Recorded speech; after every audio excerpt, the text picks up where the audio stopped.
Reform UK MP Lee Anderson has launched a scathing attack on Sir Keir Starmer, branding the Prime Minister totally delusional and demanding he engages with ordinary citizens facing real hardships. The Ashfield MP highlighted pressing local concerns, including 6,000 residents awaiting council housing, rough sleepers, and overcrowded hostels. The comments come after Starmer was grilled yesterday by senior MPs on poverty, housing and welfare ahead of Parliament's summer recess. He admitted homelessness is a real problem and poverty a deep-rooted issue, but said it would take time to fix. Dame Caroline Dinenage asked, "That's it?"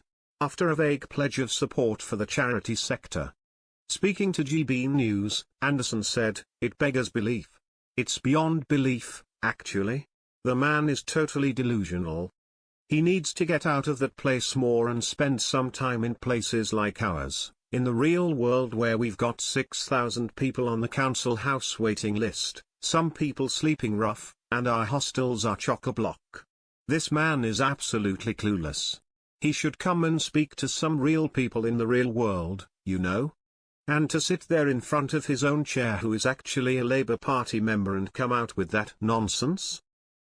She must have walked away from that meeting yesterday shaking her head, thinking, "Oh my goodness, what kind of Prime Minister have I got in this country?" The government has recently unveiled what ministers describe as a groundbreaking sanctions framework aimed at dismantling people smuggling operations, with Foreign Secretary David Lammy announcing the measures would freeze assets and impose travel restrictions on criminal networks.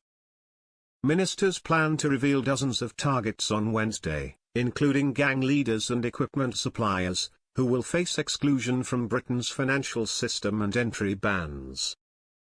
The initiative forms a central element of Starmer's strategy to combat illegal channel crossings by disrupting criminal organisations.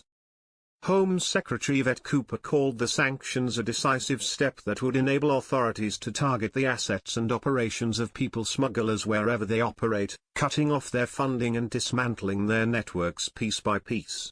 The announcement follows Starmer's recent agreement with France establishing a reciprocal arrangement for migrant returns, whereby illegal arrivals would be exchanged for an equivalent number of vetted asylum seekers.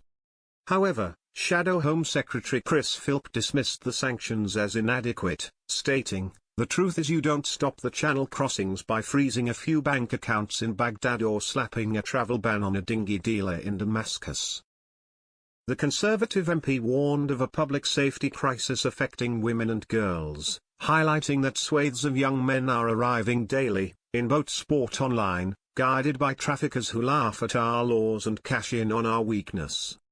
Government data reveals over 20,000 individuals crossed the channel in small boats during the first half of 2025, representing a nearly 50% surge from the previous year.